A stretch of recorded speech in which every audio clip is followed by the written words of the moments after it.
En avez-vous assez des hauts et des bas émotionnels? Pensez-vous que vous avez besoin de stabilité?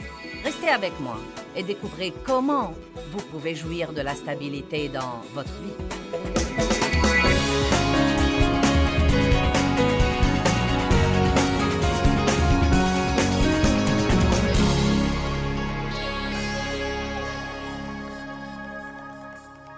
Je veux vous parler ce soir de vous libérer de votre pensée trompée. J'ai essayé d'enseigner sur la pensée ce week-end et de changer la pensée et de la renouveler. Je veux vous parler ce soir du gâchis que seront nos vies si nous avons une pensée trompée. Père, nous te remercions pour cette parole et nous croyons qu'elle va toucher la vie des gens. Au nom de Jésus, Amen.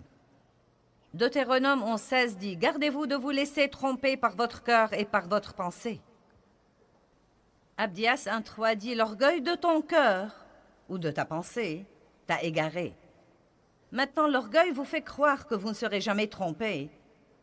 Et c'est une chose dangereuse. Car Matthieu 24 dit que nous devons prier continuellement pour ne pas nous égarer, parce qu'il y aura sûrement beaucoup de tromperies et de mensonges dans les derniers jours.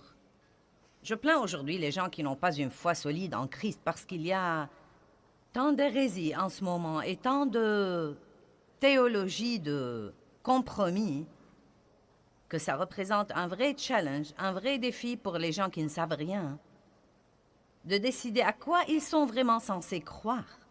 Nous devons prier pour que les gens qui se heurtent à la vérité comprennent la volonté de Dieu à leur égard. Il y a différentes choses qui peuvent nous tromper. Les choses peuvent nous tromper. Elles peuvent facilement se présenter comme étant beaucoup plus importantes qu'elles ne le sont vraiment. Comme je l'ai dit dans un enseignement, si vous croyez que les choses sont importantes, allez dans un entrepôt de chiffonniers ferrailleurs et rendez-vous compte que ces trucs étaient le rêve de quelqu'un. C'est possible que quelqu'un ait perdu sa famille à cause de certains des trucs dans cet entrepôt ou perdu leur santé à cause de certains des trucs dans cet entrepôt. Nous ne devons pas donner trop d'importance aux trucs parce qu'ils vont et viennent, mais ils ne sont vraiment pas notre vie. Nous pouvons en jouir, mais nous ne devons pas les laisser nous tromper et commencer à croire qu'ils sont plus importants qu'ils ne le sont vraiment. Nous nous trompons à propos de notre importance. Nous pouvons penser plus de bien de nous-mêmes qu'il ne le faut. Eh bien, dès que vous faites ça, vous allez commencer à maltraiter les autres. Si vous croyez que vous êtes meilleur que les autres, vous allez sûrement les mépriser. Il y a donc différentes façons dont vous pouvez vous tromper. J'ai enseigné cette année une série sur la tromperie, mais il y a une chose particulière dont je veux vous parler ce soir, quelque chose que vous n'avez jamais considéré comme de la tromperie. Mais je crois que pousser une bonne chose un peu loin peut aussi devenir de la tromperie. Vous ne le croiriez pas parce que vous pensez, eh bien, si c'est bon, plus j'en fais, mieux c'est. Mais ce n'est pas nécessairement vrai. Le premier verset que je voudrais que nous étudions est 1 Pierre 5:8. Quand vous vous trompez, cela veut dire que vous croyez une chose qui n'est pas vraie. Mais puisque vous la croyez, elle devient votre réalité. Priez pour ne pas tomber dans la tromperie. 1 Pierre, chapitre 5, verset 8 est un verset que j'aime beaucoup et que Dieu m'a montré dans tous les débuts de ma vie avec lui. Et je crois qu'il m'a été très, très, très utile. Je dis souvent aux gens, non mais que je n'ai pas beaucoup de dons exceptionnels, je parle et je fais ça très bien. Je suis une bonne communicatrice, mais je crois qu'une des meilleures choses en ma faveur, c'est que j'ai beaucoup de bon sens. C'est incroyable. Vous savez, le bon sens est parfois meilleur que l'instruction. Le bon sens seul, le bon vieux bon sens.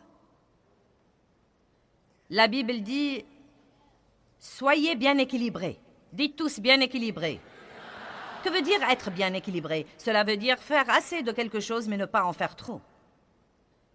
En faire assez, mais ne pas en faire vraiment trop. Car ne pas faire assez de quelque chose est mauvais.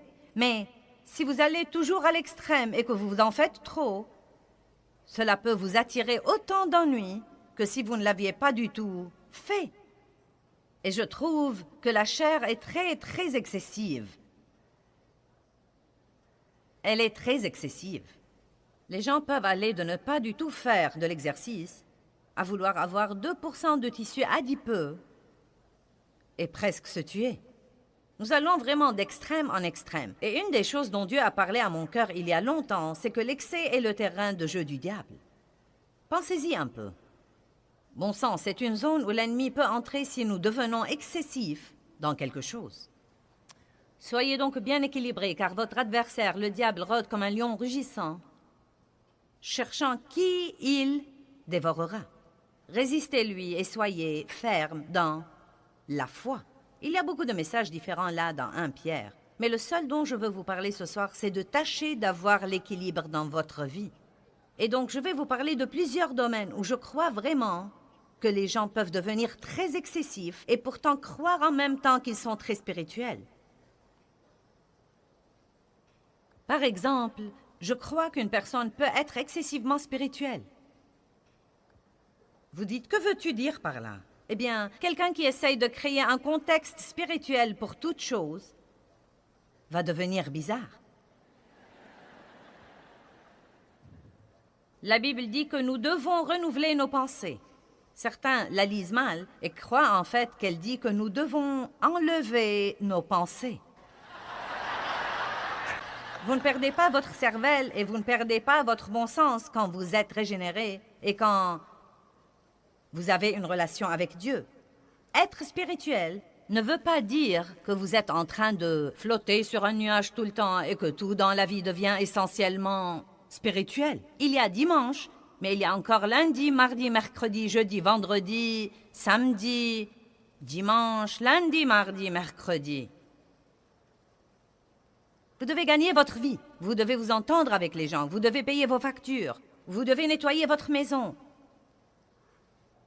Et vous ne devez sûrement pas parler partout le langage chrétien avec tous ceux que vous connaissez et leur donner l'impression que vous êtes fous. Comment est-ce que quelqu'un peut être trop spirituel? Eh bien, d'abord, il commence à négliger les aspects naturels de la vie quotidienne.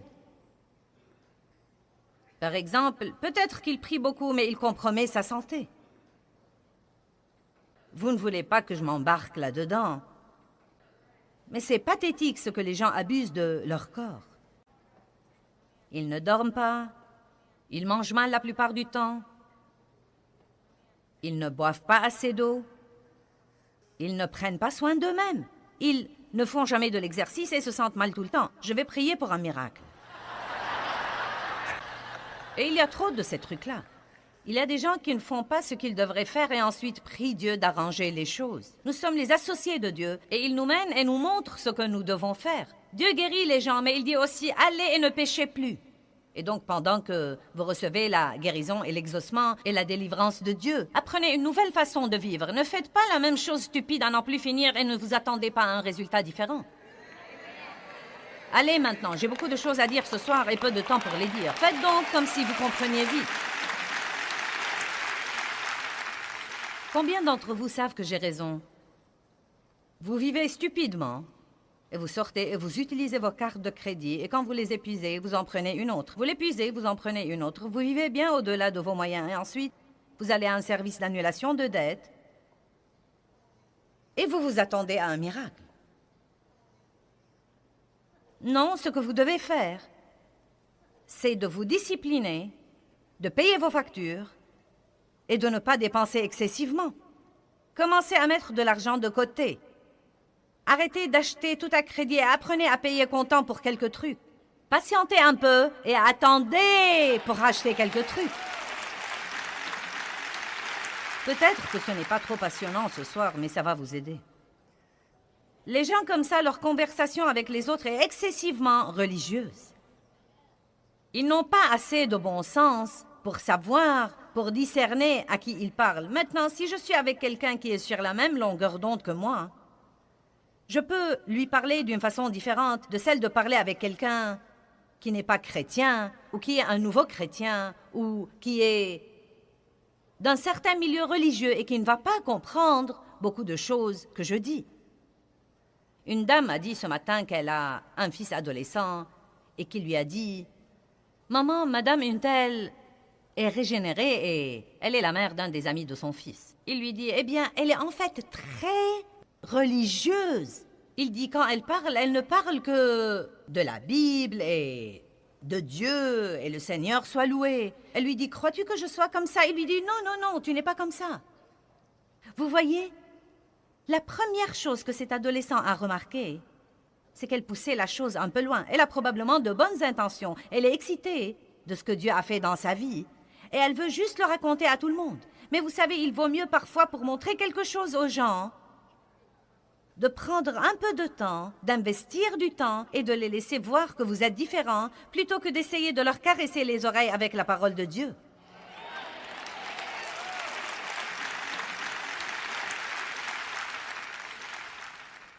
Les gens sont excessivement spirituels quand leur conversation est trop pleine de « eh bien, Dieu a dit et Dieu m'a dit ». Car la vérité est que nous sommes menés par l'Esprit de Dieu. Nous sommes menés par la paix. Nous avons un témoin intérieur de ce qui est bon et mauvais, mais nous n'avons pas une conversation continuelle avec Dieu. Et ce que nous voulons dire beaucoup de fois, et vous savez, eh bien, nous avons quelque chose dans le cœur, ou notre cœur est tranquillisé à propos de quelque chose, mais nous disons « Dieu m'a dit ». Et les gens qui ne comprennent pas ça se demandent « Pourquoi Dieu ne me parle-t-il pas ?» Et pas seulement ça, si vous voulez la vérité, bien de fois, c'est vous qui vous le dites et non pas Dieu. Et vous vous dites souvent ce que vous voulez écouter. Et si vous croyez que Dieu vous a dit quelque chose, priez là-dessus entre vous et Dieu. Vous n'avez pas besoin d'aller raconter à tous les autres, car la vérité est que même si Dieu vous a dit quelque chose, s'il ne le leur a pas dit, ils ne vont pas vous croire. Parce que si Dieu vous parle, vous avez la foi pour ça, mais si Dieu ne le leur parle pas, ils n'ont pas la foi pour ça. Quand j'ai commencé à raconter à tout le monde ce que Dieu m'avait appelé à faire, ils se sont moqués de moi. Eh bien, ça m'a beaucoup blessée. Je me rappelle qu'un groupe de mes amis m'a dit « Quelqu'un nous a dit que tu avais dit, que tu croyais que Dieu t'avait dit que tu allais prêcher l'Évangile dans le monde entier et avoir un des plus grands ministères dirigés par une femme. As-tu dit ça? » J'ai dit « Ouais !» Et elles ont commencé à rire. Elles ont dit « Tu sais quoi, nous en parlions aujourd'hui » et elles m'ont dit ceci. « Avec ta personnalité, nous ne croyons pas que ce soit possible. » Eh bien, beaucoup d'entre elles ont fini par travailler pour moi plus tard. Le Seigneur soit loué.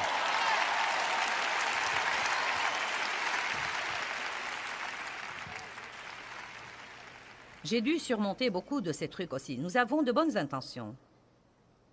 Mais j'essaye de m'exercer à dire, vous savez, Dieu m'a mis ça dans le cœur. Je crois que c'est comme ça que Dieu me mène.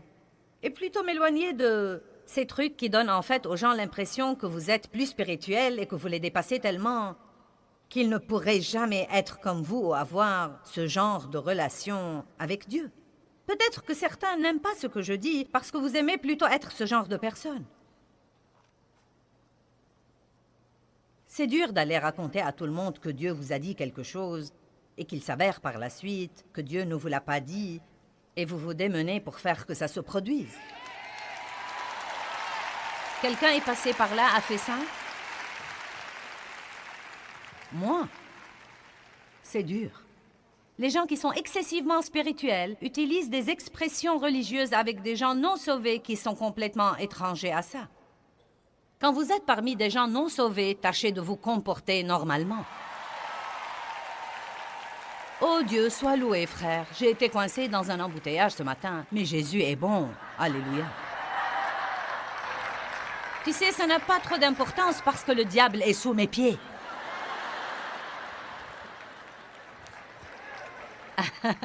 J'ai dû vraiment relire et réviser mes livres et changer quelques trucs. Vous savez, parce qu'il y a des expressions que j'utilisais auparavant qui rendaient les gens vraiment complètement perdus. Je vais tasser des coups sur la tête du diable. Vous savez, il y a des moments où je pense, on écrit un livre pour des nouveaux croyants et ils finissent par être exposés à une nouvelle langue étrangère à eux. Vous n'êtes pas censé être dingue pour être chrétien. Vous n'êtes pas censé manger des céréales colorées au petit déjeuner et vous comporter comme ça. Les gens qui sont excessivement spirituels passent un temps excessif sur les activités spirituelles. Ils veulent vivre dans la conférence, dans le groupe de prière ou d'études de la Bible et dans l'Église. Ils négligent leur vie de famille. Ils ne s'occupent pas de leurs affaires personnelles. Ils n'équilibrent pas leur chéquier. Avant d'aller ça et là pour chasser les démons, pourquoi ne pas prendre l'autorité sur un évier rempli d'assiettes sales?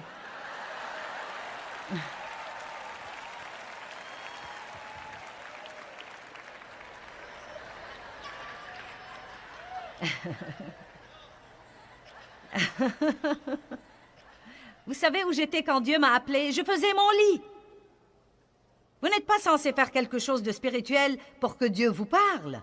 En fait, je crois parfois que cela ferme la porte à Dieu. Je faisais mon lit en écoutant une bande. Non, mais l'Esprit de Dieu a jailli en moi et Dieu m'a appelé à faire ça. Vous savez comment j'ai expérimenté cet appel? J'ai ressenti un désir tellement irrésistible.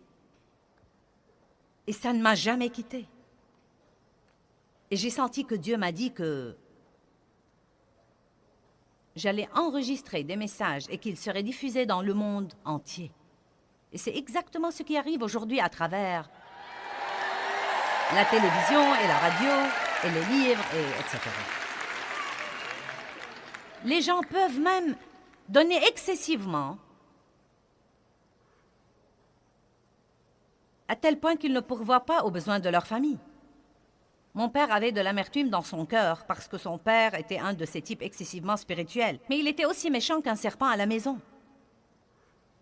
Il allait à l'église et donnait tout son argent alors que ses enfants n'avaient même pas de chaussures et ils allaient partout pieds nus. Et il faisait le religieux, puis traitait tout le monde à la maison comme des chiens.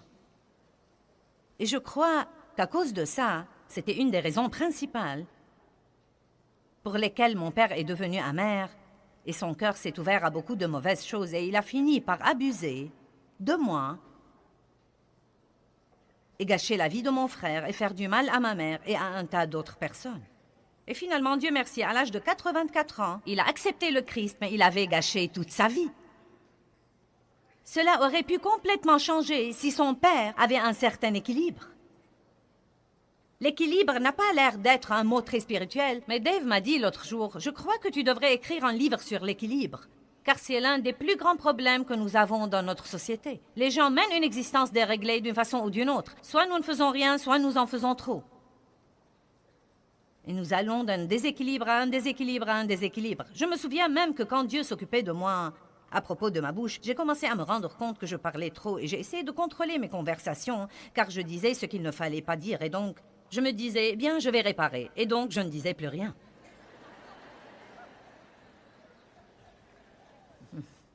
Allez, maintenant.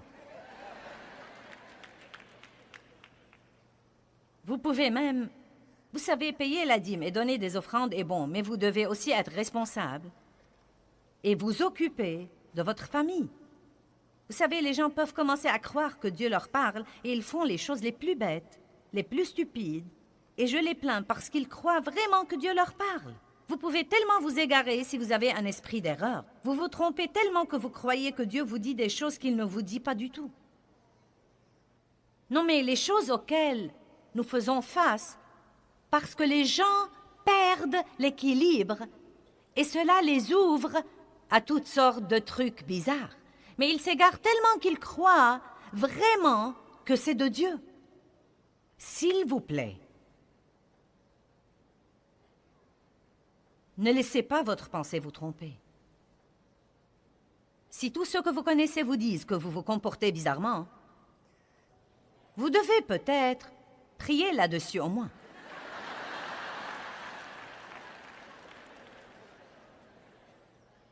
Il y avait une dame qui s'est pointée. Nous avons toutes sortes de gens qui croient que Dieu leur a dit qu'ils sont censés tout vendre et venir travailler pour nous. Le problème, c'est qu'ils ne travaillent pas. Nous ne les connaissons même pas. Ils font leurs valises et vendent tout et quittent leur maison. Et se pointent au bureau avec tous leurs trucs. Me voilà. Oh oui. Et nous devons parfois payer pour les rapatrier et nous essayons de les aider et de les dépanner. Mais cette dame-là a voulu rester. Et elle s'est procuré une chaise longue et elle l'a garée au milieu de notre allée et elle refusait de s'en aller. C'était terrible. Nous avons essayé d'appeler ses amis et d'appeler ses enfants. Nous avons même appelé son pasteur et il nous a dit « Ça ne sert à rien d'essayer de parler à cette dame parce qu'elle croit que Dieu lui a parlé. » Eh bien, cette dame sentait qu'elle devait être ma conseillère et ma meilleure amie.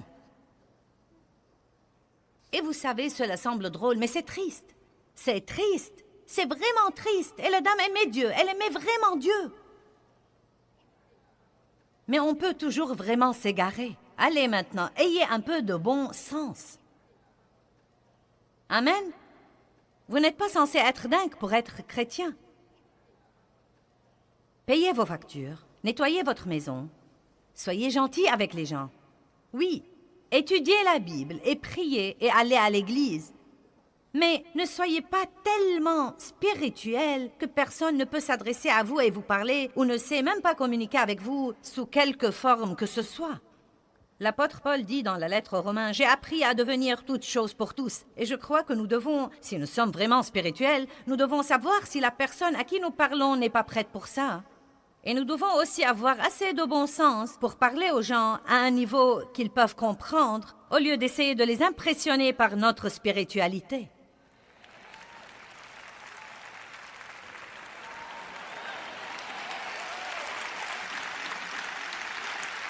Regardons 1 Timothée 5:8.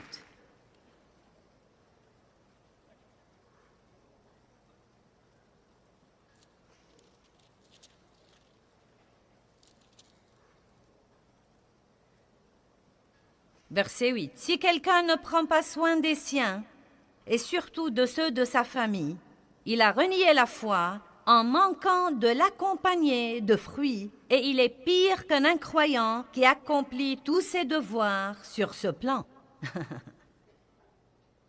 Eh bien, je n'ai pas eu beaucoup de fruits pour ça. Qui a un parent qu'il n'a pas appelé depuis 6 mois, ou qu'il n'est pas allé voir parce qu'il est occupé à être spirituel? Allez maintenant. Je crois que vous pouvez vous fâcher. Je m'en irai ce soir de toute façon et vous n'en mourrez pas. Et quand je reviendrai, vous m'aimerez de nouveau. Vous savez quoi? En ce moment, je suis dans une période surchargée de l'année. En 4 semaines, j'ai fait 3 conférences. Toutes les semaines, j'avais 2 jours de télé. Et j'avais d'autres réunions que j'ai faites. Et pour moi, c'est vraiment un programme serré. Au milieu de tout ça, ma mère, qui a 80 ans, est tombée malade et est entrée à l'hôpital. Eh bien, ce n'est pas le bon moment pour moi pour m'occuper de tout ça. Mais quand je rentrerai ce soir, chez moi, aux alentours de minuit, demain sera la première journée libre que j'aurai depuis longtemps et la seule que je vois venir pour quelque temps. Mais je dois aller voir ma mère et voir ma tante devenue veuve et dont je m'occupe.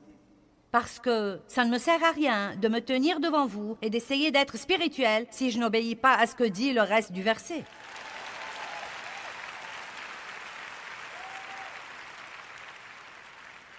C'était si libérant pour moi d'arrêter de partager ma vie entre les choses spirituelles et les obligations. Quand je me suis rendu compte que c'était de la piété d'aller visiter et de m'occuper de mes parents âgés, que c'était de la piété de garder ma maison propre, que c'était de la piété d'équilibrer mon chéquier bancaire. Ces choses aussi sont de la piété. Combien d'entre vous sont d'accord qu'il y a des gens qui jettent tout ça par la fenêtre car ils ne veulent être que spirituels? Cela devient excessif et cause des problèmes.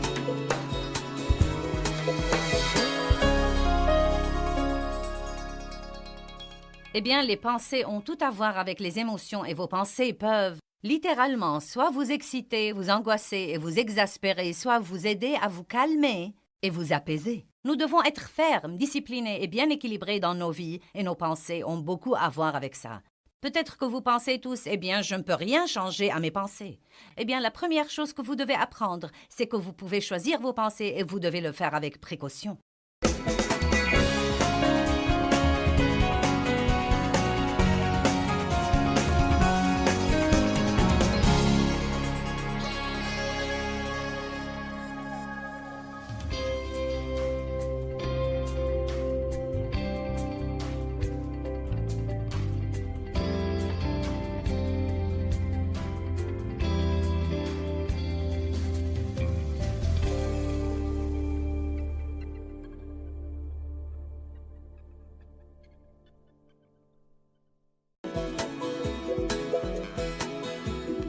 Ça vous plairait d'avoir plus de paix dans votre vie? Êtes-vous prêt à faire tout ce que vous devez faire pour l'avoir? Restez avec moi et découvrez ce que ça pourrait être.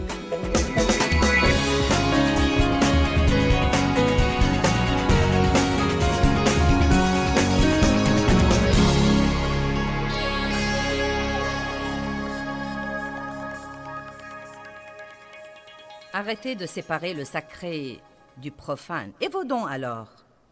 Nous avons tous des dons que Dieu nous a donnés et il nous est facile de faire la chose pour laquelle nous sommes doués. Nous aimons la faire. J'aime enseigner. Je ne suis pas vraiment obligée, non, mais j'étudie et je travaille là-dessus de ce point de vue, mais c'est quelque chose qu'il m'est facile de faire. Allons à Romains 12.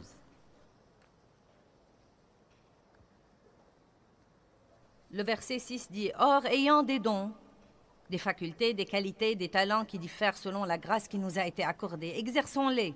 Que celui qui a le don de la prophétie prophétise en accord avec sa foi. Que celui qui a le don du service se consacre au service. Que celui qui a le don de l'enseignement se consacre à l'enseignement. Que celui qui a le don d'exhorter se consacre à l'exhortation. Que celui qui a le don de donner le fasse sans calcul. Que celui qui exerce la miséricorde l'exerce avec joie. Mais puis-je vous dire que tous ces dons risquent d'être poussés à l'extrême? Maintenant, j'aime donner, vous savez. Dieu m'a changé après avoir été très égoïste et égocentrique, et j'aime vraiment donner. Je crois que l'un de mes dons est de donner, vous savez. Mais si je ne fais pas attention, je risque de devenir un sauveteur. Je veux délivrer tout le monde de leurs problèmes. Et j'ai découvert que ce n'est pas parce que vous pouvez faire quelque chose pour quelqu'un que vous devez le faire ou que vous êtes censé faire quelque chose pour tout le monde. C'est une grande responsabilité que de prendre les dons que Dieu vous a donnés et de les exercer avec modération et de ne pas les pousser à l'extrême. Est-ce que quelqu'un comprend ce que je dis aujourd'hui? Si vous êtes enseignant, vous devez enseigner dans le domaine où vous êtes censé enseigner, mais cela ne veut pas dire que vous devez enseigner à tous les êtres vivants. Si vous êtes patron, vous n'êtes pas celui de tout le monde. Si vous êtes donneur, vous devez être mené par l'esprit pour savoir où donner. Si vous êtes exhortateur, vous devez exhorter, mais vous ne devez pas pousser la chose à l'extrême, à tel point que Dieu ne pourrait plus parler aux gens des choses qu'ils devraient changer. Maintenant, parlons de certaines vertus qui peuvent être poussées à l'extrême. Comment est-ce qu'une vertu pourrait-elle être poussée à l'extrême? Prenons par exemple la paix. Wow, quelle merveilleuse vertu! J'ai étudié la paix, et étudié la paix, et étudié la paix, car je n'étais pas une personne paisible, et maintenant je jouis d'une grande paix. Jésus a dit, je vous donne ma paix, je ne vous donne pas comme le monde donne, mais je vous donne ma paix extraordinaire. Arrêtez de vous laisser troubler et alarmer. Arrêtez de vous laisser intimider et perturber. C'est Jean 14, 27. Nous voulons être paisibles. Heureux ceux qui procurent la paix, car ils seront appelés fils de Dieu. La paix est un fruit de l'esprit. Je peux vous prendre dans toute la Bible et vous montrer de merveilleux versets au sujet de rechercher la paix et de mettre les chaussures de la paix. Non, mais la paix est bonne. Nous devons être paisibles. Mais quelqu'un qui se décide à être paisible pourrait pousser cette vertu à l'extrême où elle devient un problème quand il veut maintenant être tellement paisible qu'il fait des compromis pour rester paisible et n'affronte absolument pas ce qu'il devrait affronter parce que maintenant tout son but dans la vie, c'est d'être en paix. Je veux la paix. Je veux juste la paix. Eh bien, vous savez quoi? Vous serez obligé parfois de faire la guerre. Car il y a un passage où Jésus dit « Je suis venu apporter la paix » et un autre passage où il dit « Pensez-vous que je sois venu apporter la paix? Non, je suis venu apporter la division. » Apprenons à être menés par l'esprit et à nous délivrer de tout excès. Ce n'est pas parce qu'une chose est bonne qu'elle est bonne tout le temps et qu'elle est bonne en toute situation. Un bon leader devrait être capable d'affronter. Et nous avons beaucoup de départements différents, beaucoup de gens différents dans la direction. Et chaque fois que quelqu'un a quelque chose qu'il ne veut pas affronter, ce qu'il fait, c'est qu'il ouvre la porte à l'ennemi pour entièrement dévaster ce département. Les bons leaders doivent affronter. Et chaque fois que quelqu'un veut entendre oui et que vous lui dites non, il se fâchera contre vous pour quelque temps. Ça fait partie de la responsabilité de leader. Et l'amour alors? Nous sommes censés aimer tout le monde. Comment peut-on pousser l'amour à l'extrême? Ce n'est certainement pas quelque chose que nous pouvons pousser trop loin, Joyce. Mais si quelqu'un qui croit qu'il marche dans l'amour devient tellement permissif qu'il ne veut jamais dire non à personne, il ne veut pas dire non à ses enfants, car après tout, je vais marcher dans l'amour avec toi, donc cela veut dire que je devrais te donner tout ce que tu voudras et te laisser faire ce qui te plaît tout le temps, car je veux vraiment t'aimer. Mais l'amour véritable doit être dur parfois. Savez-vous qu'il y a un passage dans la Bible où Paul dit de livrer un certain type à Satan? Il dit, eh bien, livrez-le à Satan pour la crucifixion de la chair, afin que son âme soit sauvée. Je me dis, J'avoue que je n'ai pas encore eu le courage de le faire. Mais je crois que ce que Paul a fait, c'est d'arrêter de prier pour le type. Et vous voyez, parfois, nous ne devons pas prier pour quelqu'un. Bien des fois, nous prions ces prières sentimentales pour les gens, et ce que nous devrions faire, c'est de prier « Dieu, occupe-toi d'eux ». Et rends-les si malheureux qu'ils ne pourraient pas le supporter, jusqu'à ce qu'ils comprennent qu'ils devraient faire les choses à ta façon. Et parfois, au lieu de prier toutes ces prières de protection pour les gens, « Oh Dieu, bénis-les, bénis-les, bénis-les ». Et vous savez, lorsqu'il s'agit de vos enfants, c'est dur de ne pas prier « Bénis-les, bénis-les, bénis-les ». Vous devez parfois dire « Dieu, fais tout ce que tu dois faire pour les toucher et aide-moi à ne pas les secourir quand les choses vont mal ». L'amour véritable doit parfois être dur. Et porter du fruit alors. Genèse 1, verset 28 dit « Fructifiez et multipliez et remplissez la terre ». Jean chapitre 15 dit « Portez du fruit ». Pour porter du fruit, nous devons grandir. Mais vous savez, parfois, dans notre désir de porter du fruit, nous sommes obsédés par les chiffres. Combien de temps ai-je prié? Combien de chapitres ai-je lus? Combien de personnes sont venues à la réunion? Combien de gens... J'avais l'habitude de m'exaspérer.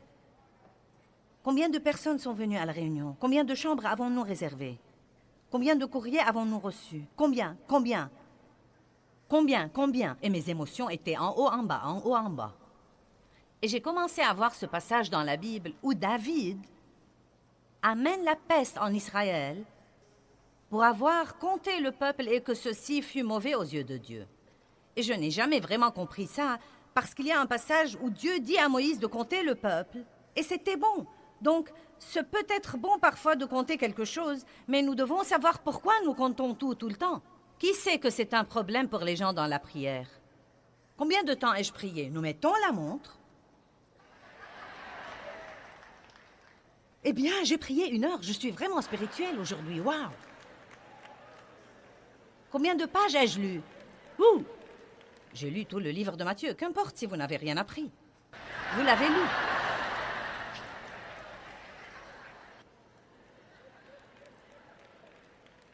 Je ne compte plus rien. Dieu a dû me délivrer de ça. Je ne compte plus les trucs. Car quand nous faisons ça, bien des fois, nous ne le faisons pas parce que nous désirons porter du fruit pour Dieu. Nous voulons en vérité flatter notre amour propre et être vraiment contents de combien nous avons et combien nous voyons et combien de gens nous aiment et combien d'heures nous prions et combien de pages nous lisons. Comprenez-vous de quoi je parle? Nous ne devons pas compter combien de temps nous prions, mais prier jusqu'à ce que nous terminions. Combien de temps je passe avec Dieu? Je reste là jusqu'à être rassasiée. Et je sais quand je suis rassasiée. Non, mais je sais quand j'ai terminé et je ne regarde plus la montre. Des jours peut-être 1 demi-heure, des jours peut-être 3 heures, je ne sais pas. Ça m'est égal, car je ne crois pas que Dieu veut que nous regardions la montre tout le temps. Je crois qu'il veut juste que nous vivions pour sa gloire et porter du fruit et nous multiplier et ne pas déterminer la valeur des choses par les chiffres tout le temps. Combien de personnes avez-vous dans votre église? Combien d'argent gagnez-vous?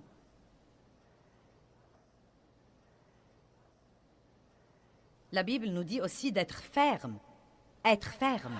être ferme, discipliné et d'avoir des principes.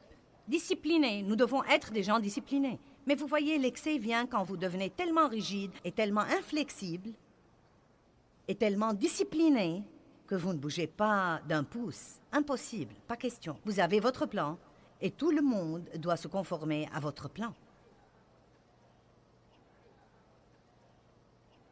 Ce n'est pas la volonté de Dieu.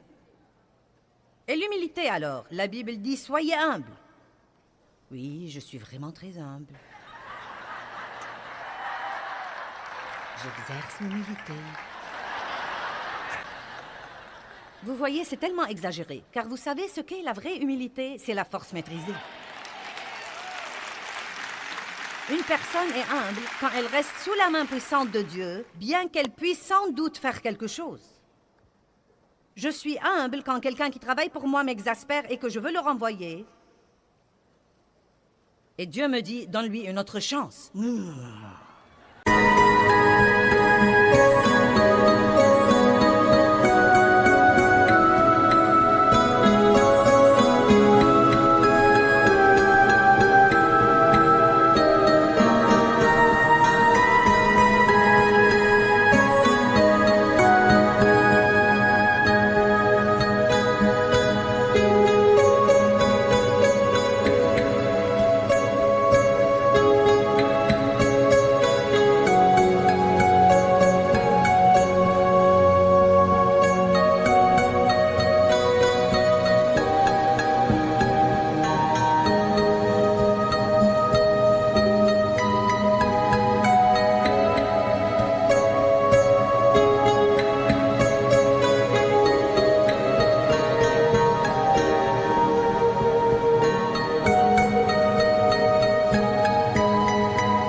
Quand vous pouvez faire quelque chose, quand Jésus aurait pu appeler une légion d'anges, mais il a dit, non, c'est la voie que Dieu veut que je suive, c'est ce qu'il veut que je fasse, je dois aller à la croix. Il a manifesté l'humilité quand il a fait ça et non pas la faiblesse, non pas qu'il n'ait pas pu faire quelque chose, il a pris la décision de ne rien faire. Quand vous pouvez vous venger de vos ennemis, mais que vous espérez en Dieu pour vous justifier, vous ne manifestez pas la faiblesse, vous manifestez l'humilité. Et c'est une qualité que Dieu veut que vous ayez. Soyez modérés. Ne soyez pas excessifs. Et l'honnêteté alors? La Bible nous dit d'être honnête, c'est une merveilleuse qualité. Mais elle ne nous dit pas d'être brutaux. Tu aimes mes cheveux? Non, ta coiffure est tellement laide.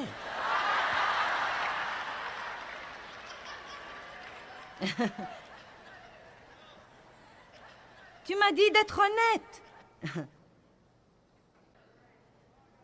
La Bible dit de dire la vérité dans l'amour. Nous devons être honnêtes. Vous savez, si quelqu'un me dit « Tu aimes ma coiffure ?» Si je ne l'aime pas, je crois que je pêche si je lui dis oui. Mais je crois que je peux trouver un moyen de lui dire « Je devrais peut-être l'avoir sur toi pour quelque temps. Peut-être que je commencerai alors à l'apprécier. »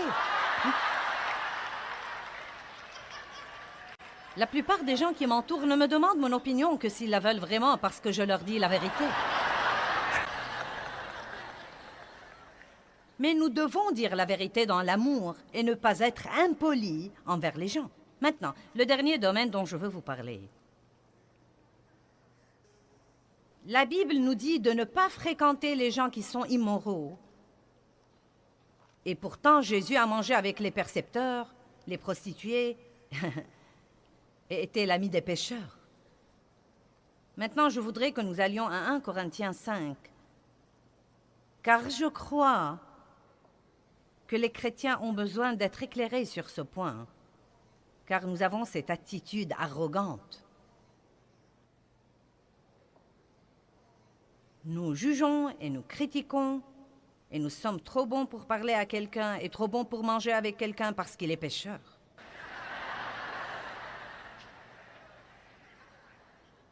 Comment croyez-vous que vous allez gagner quelqu'un au Christ si vous ne fréquentez personne?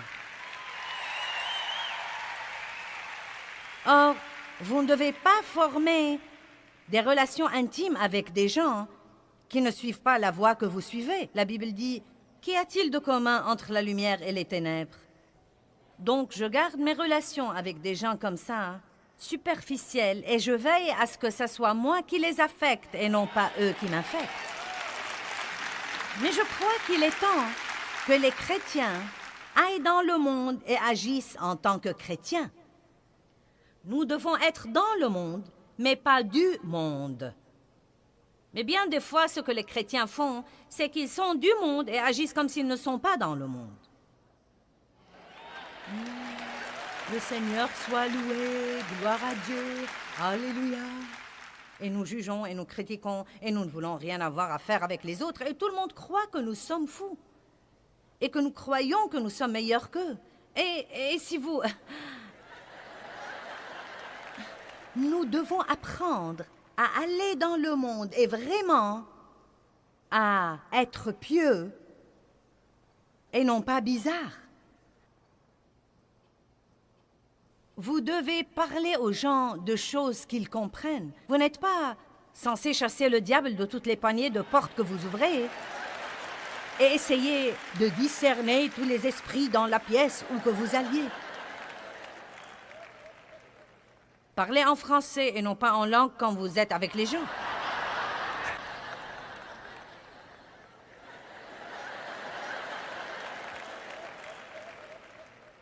Les gens religieux jugent et critiquent tout le monde et ils ne veulent rien avoir à faire avec personne. Leur attitude est « nous ne dansons pas, et nous ne jouons pas aux cartes, et nous n'allons pas au cinéma, et nous ne portons pas ça, et nous ne faisons pas ça, et nous ne buvons pas, et nous ne fumons pas, et nous ne faisons rien de ces trucs-là, et nous sommes meilleurs que vous, et nous sommes misérables, et nous ne sommes pas heureux, et nous voudrions vraiment que vous veniez et que vous soyez malheureux avec nous. »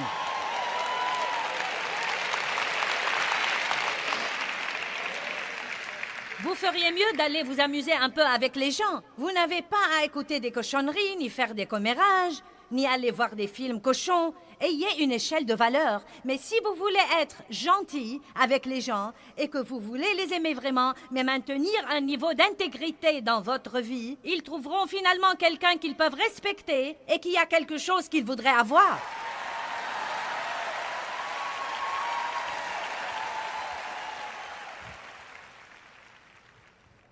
La fille assise là, au premier rang, voyage avec moi. Ça fait 7 ans qu'elle travaille pour moi.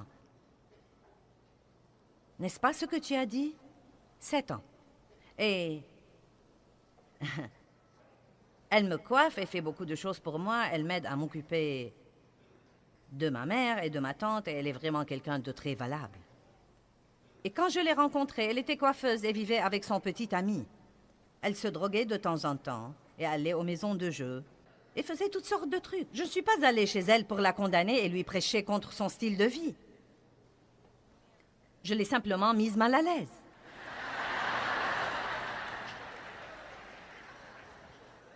J'étais vraiment gentille avec elle et je lui offrais des cadeaux et...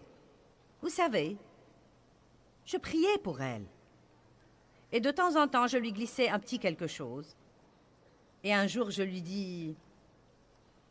ai dit, « Donc, tu sais, cette histoire de vivre avec ton petit ami, qu'est-ce que ça te fait? » Elle me dit, « Eh bien, je sais que c'est mauvais. »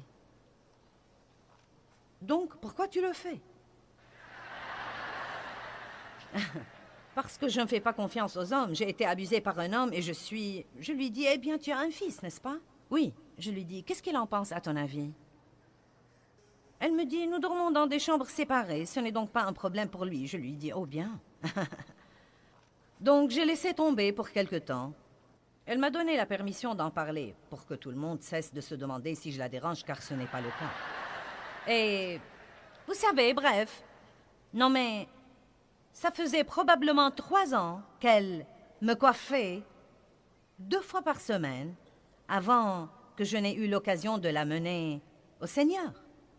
Et d'autres années se sont écoulées avant qu'elle ne soit en mesure de vraiment travailler pour moi. Mais qu'est-ce qui serait arrivé si j'avais pensé que j'étais trop bonne pour aller chez elle?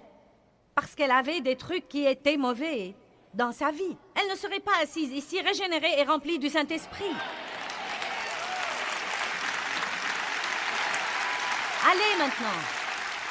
Ce n'est pas parce que vous êtes sauvés que vous ne pouvez plus parler à vos parents et que vous ne pouvez pas faire ceci et que vous ne pouvez pas faire cela et que vous ne pouvez pas faire quelque chose d'autre. En fait, je pourrais vraiment m'embarquer dans quelques trucs, mais je n'ai pas le temps d'en parler et d'en finir avant qu'il ne soit le temps de rentrer chez moi, mais...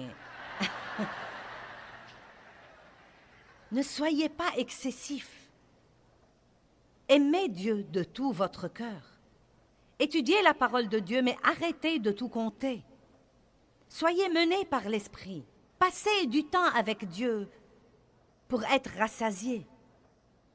Lisez jusqu'à ce que vous sentiez que vous avez appris quelque chose. Il ne s'agit pas de compter quelque chose et de vous sentir fier de vous pour l'avoir fait. Essayez de ne pas avoir l'air trop spirituel et religieux quand vous êtes avec les gens qui n'ont pas la moindre idée d'où vous venez. Nettoyez vos maisons, payez vos factures.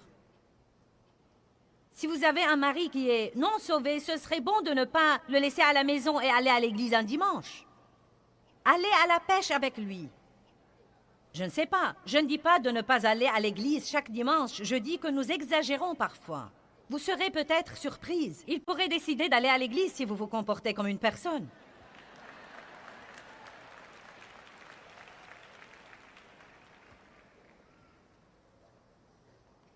Je ne vais vous laisser aller nulle part avant de m'assurer que vous avez compris tout ceci. Combien d'entre vous l'ont compris?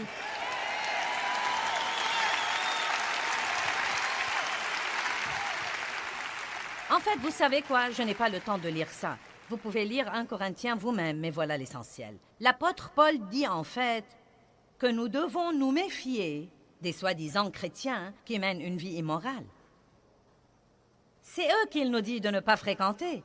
Les gens qui prétendent être croyants alors qu'ils sont avides et ont toutes sortes de rebuts dans leur vie, c'est d'eux que nous devons nous méfier, et non pas de ceux qui disent qu'ils sont des pécheurs. Nous devons donc avoir de l'équilibre dans notre vie. Je n'ai pas le temps de prêcher ceci plus longuement, mais vous devez demander à Dieu de vous montrer un domaine dans votre vie où vous poussez les choses à l'extrême. Dieu, montre-moi les domaines où je pousse les choses à l'extrême. Vous savez, peut-être que vous buvez trop de café ou de soda ou que vous mangez trop de sucre. Peut-être que vous ne faites pas assez d'exercice ou que vous en faites trop. Peut-être que vous ne parlez pas assez ou vous parlez trop. Peut-être que vous êtes trop paisible. Peut-être que vous devez déclencher un petit quelque chose dans votre maison de temps en temps. Peut-être que vous devez rentrer chez vous et déclencher un feu. Et dire, ce n'est pas une journée de feu. Qui sait de quoi je parle? Si vous voulez être des chrétiens, soyez des chrétiens qui commandent le respect. Ne soyez pas des mauviettes qui tournent autour du pot et qui restent assis à ne rien faire et se laissent tout le temps marcher sur les pieds. Soyez francs, soyez agressifs si vous voulez, mais faites-le avec piété. Laissez les gens savoir où vous en êtes. Soyez honnêtes, mais pas brutaux. Soyez disciplinés, mais ne soyez pas rigides. Soyez modérés. Qui croit qu'il pousse les choses à l'extrême? Je crois que j'ai donné le bon message, n'est-ce pas? Levons-nous tous.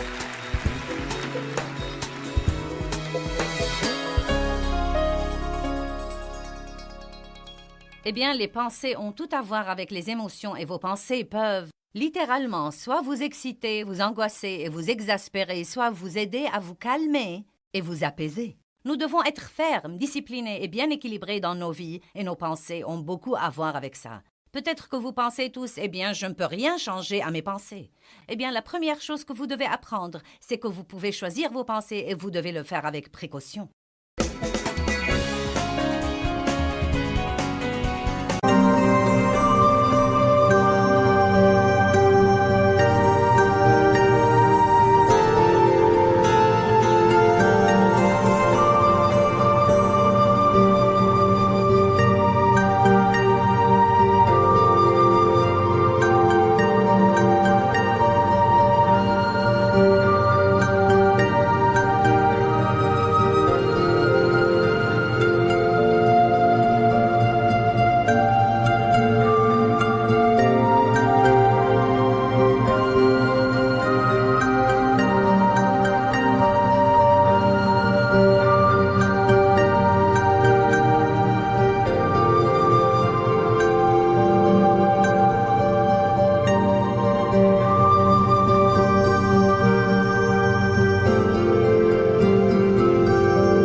đi khắp phương trời vẫn nhớ tới quê hương. Người về đây thăm làng Trù quê mẹ và làng Sen quê cha, xúc động bồi hồi người rơi giọt lệ, thương mái nhà tranh thương đất mẹ nghèo.